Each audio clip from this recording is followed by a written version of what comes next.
This video, we're going to talk about how to get what you really want in your dating relationships. We spent the last 20 something days talking about knowing yourself and figuring out what your triggers are, figuring out how to deal with your behaviors and being real self-aware when you're playing things from the past and not communicating properly and not doing things that are going to move your dating goals forward.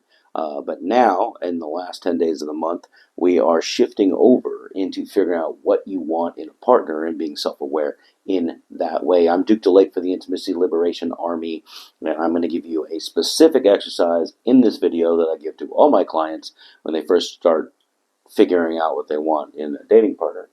I'm going to go into a long explanation at some point of this whole discovery versus discovery and exploration versus implementation theory, and I don't remember where I originally heard it. Most of the stuff that I talk about, I have sources, and I know that mic's on, yeah. I know that where it came from, but I think I might have heard this originally from Todd Valentine, who I haven't seen him live since fucking 2013 or something. So my memory is a little weird, but let's attribute it to him for now, and then if I can find a source, I'll figure it out. But I think it was a live thing I heard him talk about. It wasn't like a YouTube video or anything. So the idea that your life is moving when you're really, really good at something, you sort of implement and you just execute. You know what you need to do. You have the plans, and then you fucking execute the plan, and then the plan happens, right? But in other areas of life, you don't know what you don't know. You don't know what you want. You kind of want to explore. You want to play the field a little bit and see what's out there, what's possible, and then you can make your decision on what's making you happy and what's what you're truly inspired by. And as an artist, I'm constantly vexed by this process of like, oh, I'm not good enough to express myself how I want to express, so I need to go explore which tools I want to use, and then that takes a bunch of time, and then I'm not implementing, right? So I think there's these cycles where you discover and explore until you figure out what you want, and then you implement hardcore until you get the results you're looking for, and then you reach a certain level, and then you got to discover and explore again, because now you're in new territory. You're moving the goalposts for real because the other goals have been accomplished. And when it comes to dating, there's a lot of exploration involved because dating in its essence is qualifying somebody else to be in your life for a long time. And that means you got to figure out how to align your own goals, your own visions of the world, your own viewpoints, your own political leanings, your own moral leanings, your own interactions with the rest of the world. Like if you want to have kids, they have to agree on a certain number of things so that you guys can co-parent together in a way that's productive and not, at each other's throats every day. And so there's a lot of discovery involved. Not only are you discovering what drives and runs another person, but you're also discovering what drives and runs yourself. And one of the most powerful things about dating training and like going out and practicing this stuff is you learn so much about yourself that you can sit confidently in it as you interact with the rest of the world. You can't really find a partner that's going to complement you unless you know what it's complementing. And that's why in the beginning of when I was planning this whole year's worth of content, I had to start with self-awareness. I had to start with knowing yourself. I had to start with knowing where you're coming from, knowing what triggers you, knowing how you behave, being able to have a critical eye on how you run your automatic patterns from childhood and whatever. If you don't know that stuff, you're always in the discovery exploration process. You're like, oh, how am I going to react to this? So I have these rules now that I act, but you don't believe in the rules so far. You just sort of exist, and then you drop into these weird, extreme viewpoints that you can find a lot of evidence for, like extreme, like man-hating feminism is on one side, and then like extreme red pill men's rights movement stuff is on the other side, and neither of these people are right. Like they don't take into account the balance of the world and the fact that there's constantly changing, moving variables. They're just like, women are always driven for this kind of thing, and they're always going to upgrade if they see the opportunity, and hypergamy and all this other shit is over here. And then it's like, oh, you can't trust a man, and all this over here. And then, like, people don't get connected, people don't co-create things together because they're busy believing in this ideology that they get sunk down in because they find evidence in the world to support that viewpoint. And I'm here to tell you that it is possible to connect with another human, as imperfect as they are, and connect with yourself, as imperfect as you are, and find ways to co-create new things and build a relationship that has the best parts of both of you, and mitigates the worst parts of both of you. It's possible to do this. But playing victim or feeling sorry for yourself or othering or vilifying the other side is, or taking sides at all, is counterproductive to the ability to grow and co-create together. And so if you're always in the discovery process and you're not implementing like something that you're confident that's going to move you in that direction, then it's easy to get lost. And it's easy to sort of give up. Oh, modern dating is shit, and we can't connect anymore. I was talking to this guy today. We were hanging out. We had started going to clubs and stuff like in 2012, and he had since had a kid and fought with his baby mom for a long time and got out, got single, started playing the field again, and he learned all the pickup tactics back then, and he was able to get into a bunch of situationships and sexual connections over the last year or whatever. He was saying, yeah, no, I just got bored and I was looking for somebody who, we could have proper roles in relationships. And I'm like, what do you mean by proper? And he's like, yeah, well, like, I'm providing and I'm paying all the bills and I'm, putting a roof over everybody's head and I'm working my ass off and I want to feel respected when I get home. And that wasn't happening and whatever. And I was like, yeah. And he's like, then he said, women just, they don't know what they want. They don't take any accountability. And they just view me as a wallet. And I said, well, I'm sure you found a lot of evidence for that, especially with the stories that you told me, but that's not universally true. Right? There are some women who have completely different other goals, but as long as your RAS is going to be filtered and you're going to be seeing this in every woman, you're going to find evidence for it, and it's going to, what you focus on expands. I'm going to put socks on while I'm talking on video, apparently. So it's sort of illustrated to me like a lot of the belief systems that were fucking me up for a long time, and still creep in from time to time, is the like everybody just uses you for what they can and then they move on, right? I have this like abandonment wound that I have spent a long time healing a majority of it, but I still have these tendencies that are like, oh yeah, once I stop being useful, then they're gonna move on. And in a certain sense, that's true, and it's not negative, right? Like people do drift apart because they're no longer useful to each other, and that's just kind of true. So like, as I started to realize that and like not be attached to it, and kind of let it go by instead of make all this meaning out of it and try to change all my behavior or whatever. I started to sort of release the negative weight that was kind of fucking up my well-being because of it. And I think in dating I did the same thing. Like I spent a long time in polyamorous open relationships, and like some partners I let in, some partners were more surface level, some partners were sexual and just fun in nature. Some people would go do threesome shit and like play games and never really get intimacy and human connection.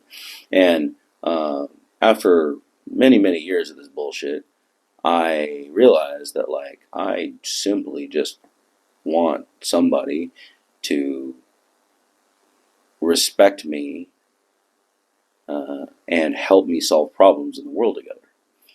And now I'm not othering or vilifying or blaming. I'm just like evaluating. It's like, okay, well, are you the kind of person that can can grow with me in this way, because at my current level of development, I'm looking a lot less into fixing whatever's going on in my life and trying to be generative, trying to give something to the rest of the world, and not some weird, nice guy, philanthropic, I want to look all fucking givey, right? That's the only thing that actually makes me happy, is being able to, or makes me feel fulfilled over a long period of time. Happiness is kind of fleeting, but we'll talk about that later too. But I know that unless I'm producing content, coaching people, writing books, doing things that are trying to help the world out. Whether or not they succeed in helping the world out is a different story.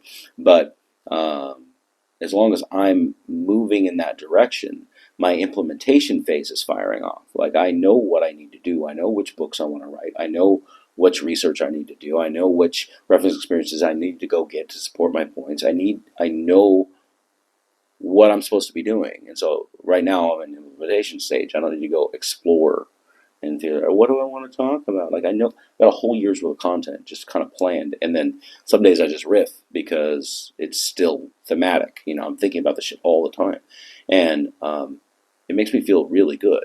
Like, I have a lot of well-being, getting to the point where I can sit down, shoot a video, write the book parts that are attached to it, and I know that this first book is probably not going to be the highest quality, because I'm kind of learning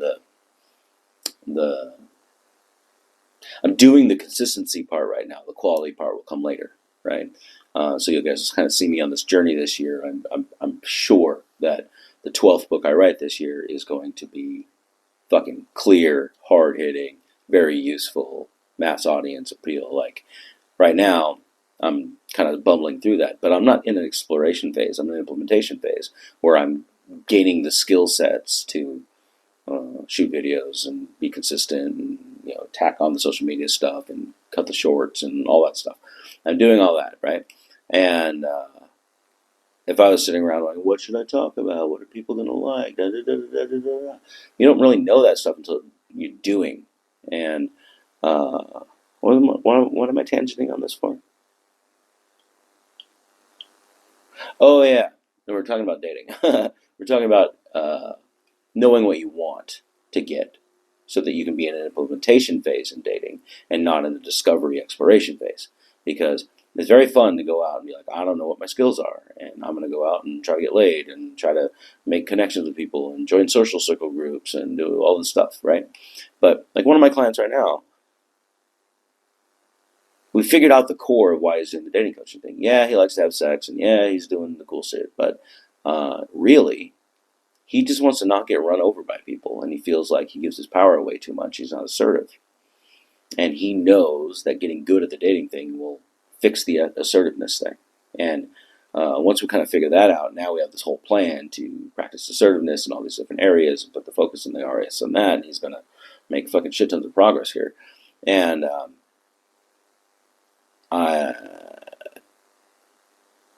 if you don't know what you want, and you don't know who you are, then you're not going to be able to get what you want and have it satisfy who you are. So your first step in dealing with all this stuff is the last 20 days worth of videos and courseware and stuff, right? Like, it's all self-awareness. It's like, look, who am I? How do I react? Are these reactions serving me? What are my actual values? What are my core goals? So, figure all that stuff out. And you don't have to figure it out, but you have to train your mind to focus on it when you start making decisions. You can't just go back to your parents' scripts that you're modeled, or you can't go back to your attachment issues and model your defensive postures from there, because they're not going to help you grow in that more co-creative and connected future. So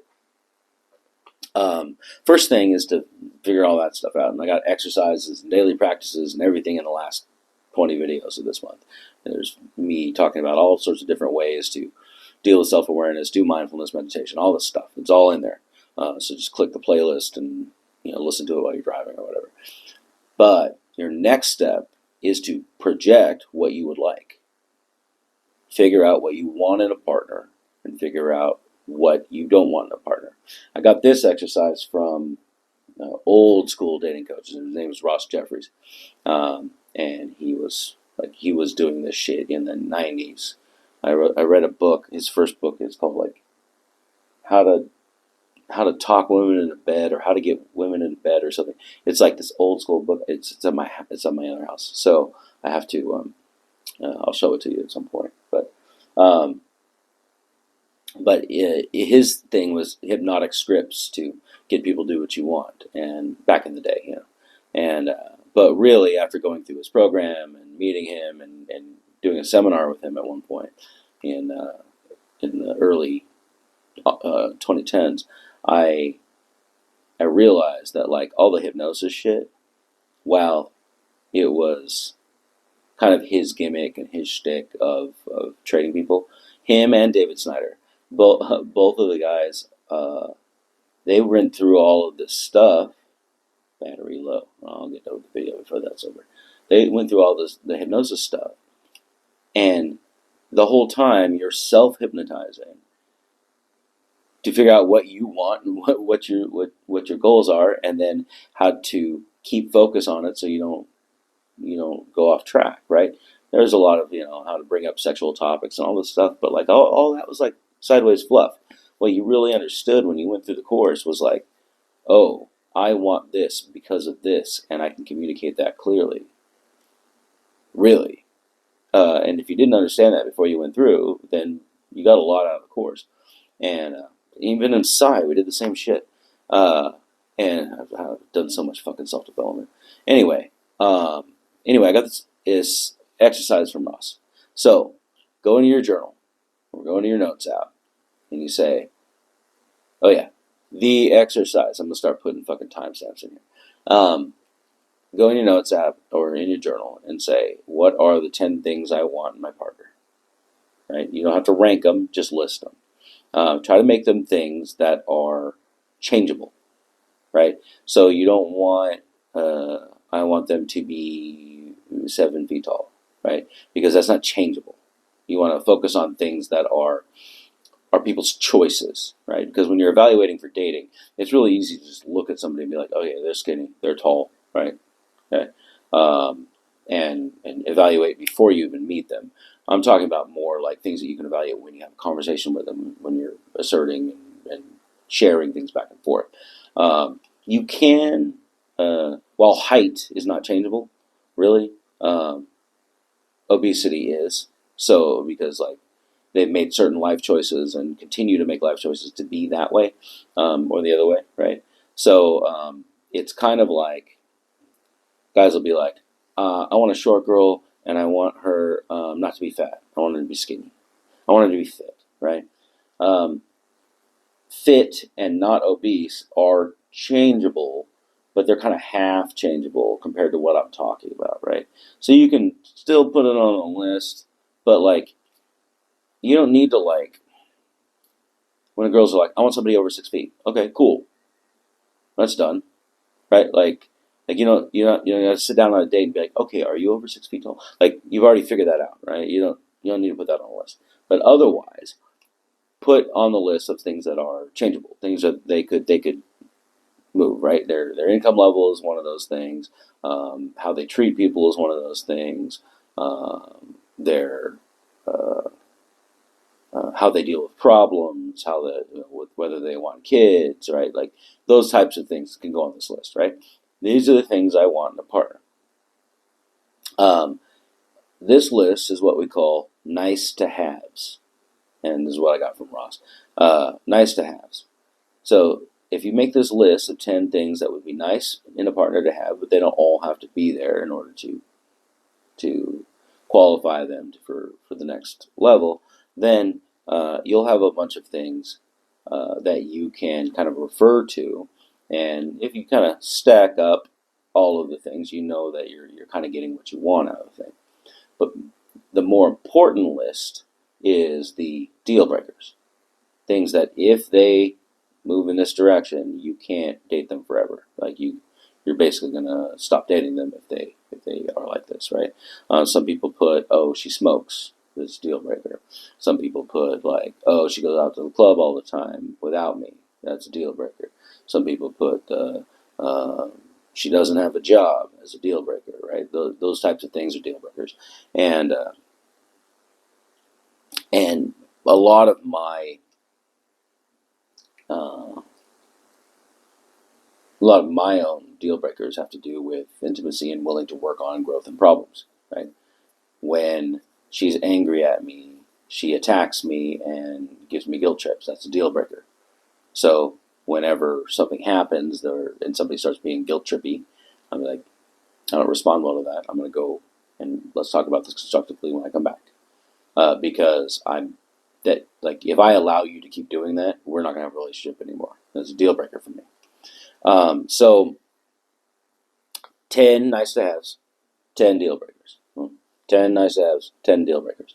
Write those things down. And then, if you want to get all crazy, if you're journaling like me and you like to fucking think through things as you write, then try to rank them. Okay, what's the most important nice to have? And what's the next? What's the next? What's the next? Compare them to each other and then kind of find a rank order for them.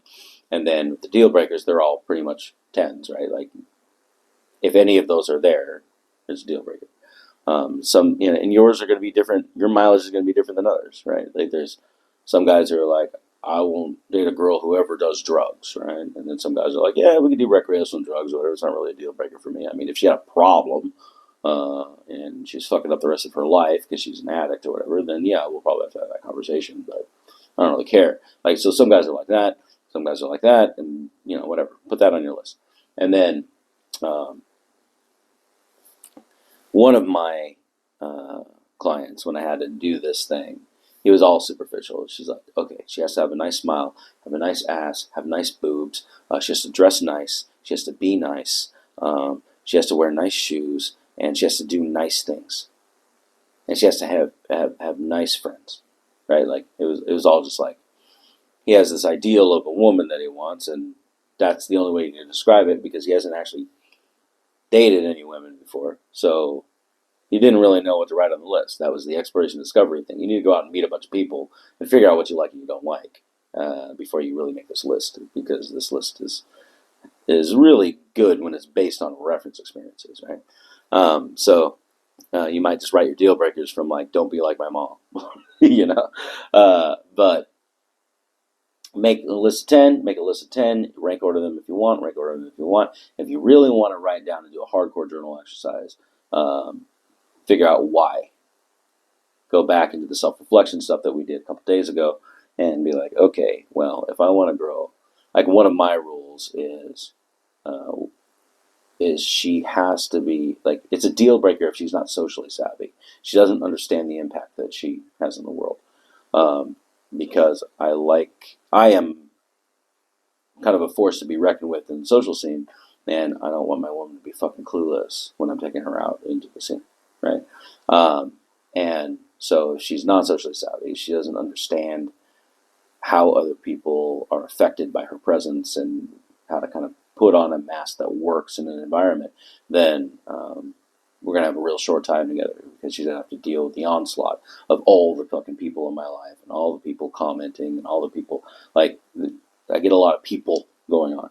So that's one of my things. And why is because I want to live this lifestyle where I continue to be social, where I continue to practice this stuff, where I continue to come up with new things and teach to the rest of the world and coach when it's appropriate.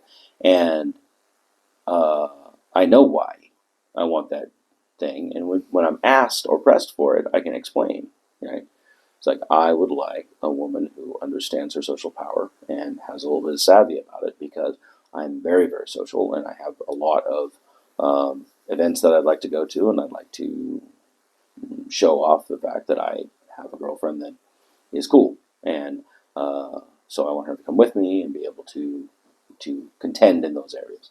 And some people will, with that clear explanation, will agree with me or they won't. And then that's a good qualification standard, and they can show themselves out of my life or stop fucking me if they don't want to exist in that realm. And then we have clarity, we have respect, in that thing. So that's the way to be happier in your dating. The way to figure out what you want, so that you can be happy in your dating relationships. Do the exercise. 10 nice to haves, 10 deal breakers. Rank them if you want to. And then, if you really want to go deep, write out why each one of these things is important to you. And then we'll use that as we start building things off into the future. This is actually one of the first exercises in I did a course 2 years ago called Dating with Confidence, and it was all this like self-reflection stuff, and I'm going to go over a lot of that in the contents of that course in these videos for the rest of the month, and then it'll all come out in the courses and stuff on the first.